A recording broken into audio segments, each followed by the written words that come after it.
Depuis quelques semaines, le prix du kilo de la viande a pris l'ascenseur. Si le kilo était vendu à 2500 avec os et 3000 francs CFA sans os durant les mois de carême, aujourd'hui le marché a constaté une hausse subite des prix. Selon les endroits, le kilo de la viande est maintenant cédé à 2800 francs CFA avec os et 3200 francs CFA sans os. Selon certains vendeurs, cette augmentation est due à l'exportation incontrôlée des bétails.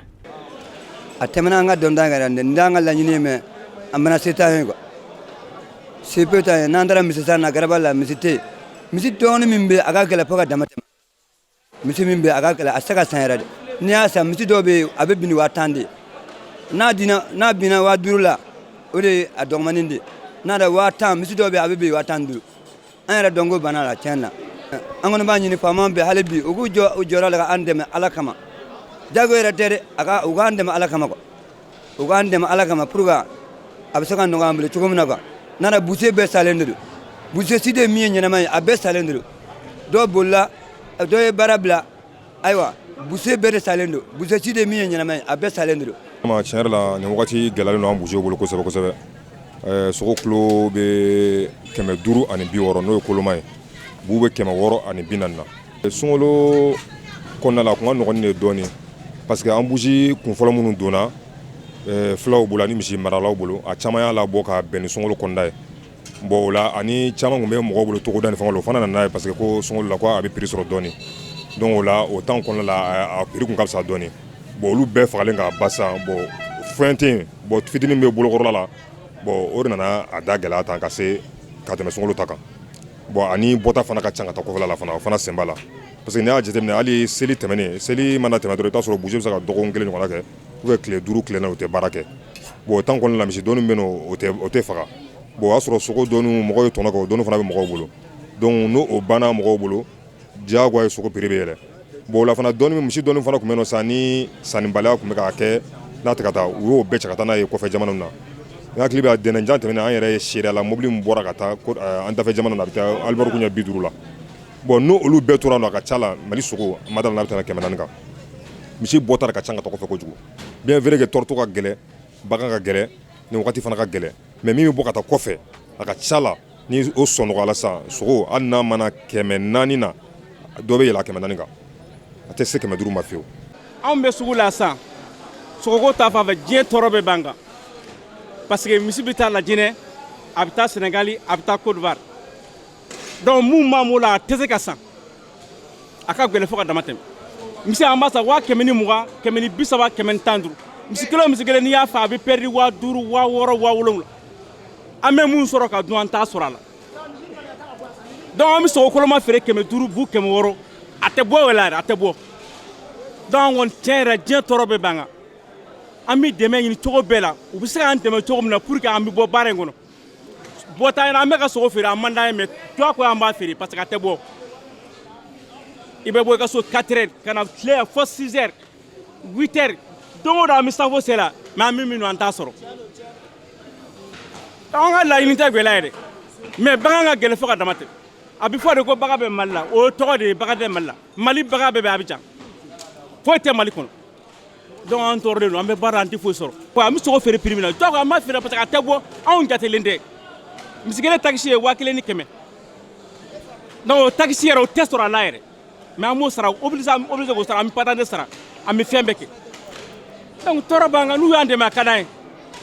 Le bœuf coûte extrêmement cher actuellement au Mali et le ministère de l'Agriculture doit tout mettre en œuvre en vue de pérenniser cette filière. C'est du moins ce que pense Modibo Diarra, président des bouchers de la rive droite. Soko gɛlɛya ani client a ka ca Ala fɛ Bamakɔ bi client bɛɛ y'a faamuya k'a fɔ min bɛ kɛnɛ kan parce que seli in yɛrɛ ɲɛkɔrɔ mɔgɔ minnu taara terrain kan ka taa misi san u y'a dɔn k'a fɔ misi kelen bɛ da min na bi n'i k'i bɛna sogo feere prix o prix i b'a dɔn k'a fɔ k'i tɛ bɔ a la. An haminen don wa an jɔrɔlen don bon an bɛ wele de bila ka taa an ka jamana ɲɛmɔgɔw ma u k'a essayer ka bagan baara ani sogo baara busiya don dara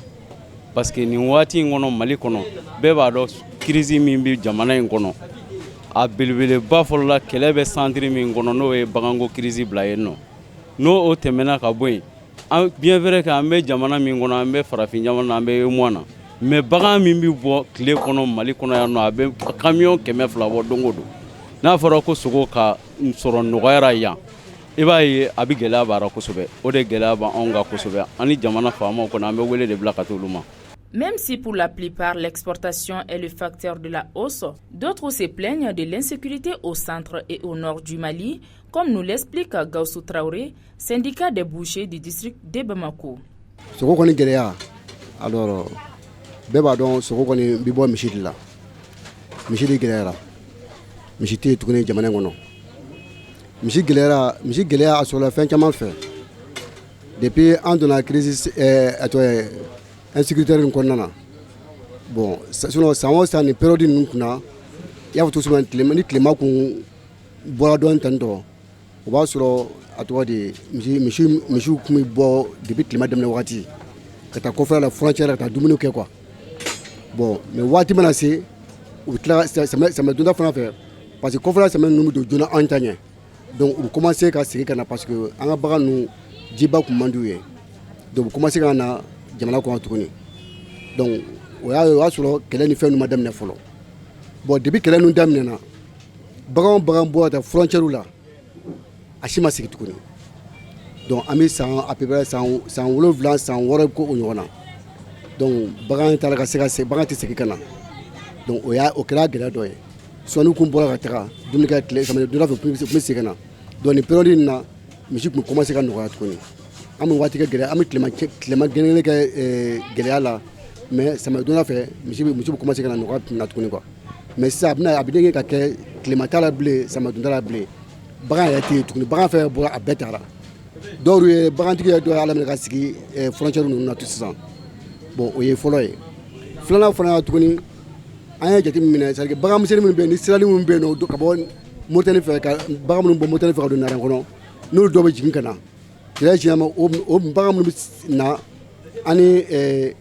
a tɔgɔ dunanw b'a bɛ tila ka ɲɔgɔn sɔrɔ sugu kɔnɔ o bagan kelen ninnu kan tuguni surtout Ivoiriens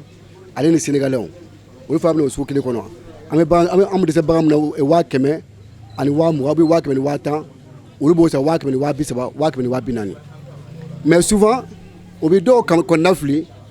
ko olu bɛ taa Abidjan ko sogo da ka nɔgɔ Abidjan ka tɛmɛ Mali yɛrɛ kan ko ala kɛ bagan bɔ Mali la quoi mais alors que olu t'a la k'a faamuya o bɛna an ka bagan kumaba minnu san an bolo yan nɔ an ka anbusi minnu san an bolo yan nɔ ka taga n'olu ye olu sogo kelen tɛ feere Abidjan sugu kɔnɔna na ou bien Côte d'Ivoire marché dɔ kɔnɔna na olu misi o bagan kumaba ninnu olu caman bɛ olu bɛ taa baara de ye k'olu sogo feere supermarché la i b'a sɔrɔ ni donna supermarché dɔ kɔnɔna na i bɛ taa sɔrɔ sogo kilo ye 17 000 francs de ye 3,400 o y'an ka bagan kumaba ninnu la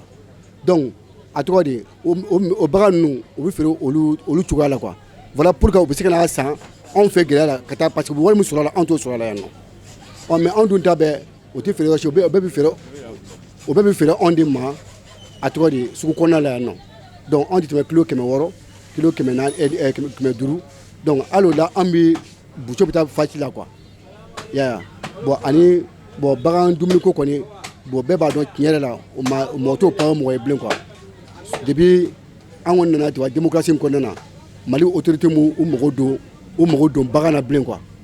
mu mɔgɔ don an ka bagan na tuguni sinon bagan dumuni o temps de ka sɔrɔ an mana démocratie kɔnɔna na Musa Traoré ninnu olu bagan dumuni bɛɛ b'a dɔn turuto yɛrɛ mun filɛ nin ye ani kɔrɔkɔrɔ ninnu ala u tun bɛ mɔgɔw forcer ka taa yɛrɛ surtout ICOMA ni fɛn ninnu na tuma dɔw kuma kɔrɔkɔrɔ yɛrɛ bɔn k'a to i tun bɛ taa cɛ fu falaki ka na n'a ye parce que kɔri nafa dɔ tɛ quoi a bɔ kɔri dilan quoi mais avec la démocratie la c'est-à-dire que nin bɛɛ kɛra nafolo ye Mali autorité bolo k'a bɛɛ kɛ gɛlɛya ye c'est-à-dire que vraiment an y'a taa dɔn an kan ka kɛ cogo sugu in na tuguni quoi. À noter que la viande est beaucoup consommée au Mali et cette hausse des prix oblige certains clients à réduire leur consommation. L'État est ainsi donc interpellé en vue de trouver les voies et moyens pour réduire l'exportation de nos bétails vers d'autres pays.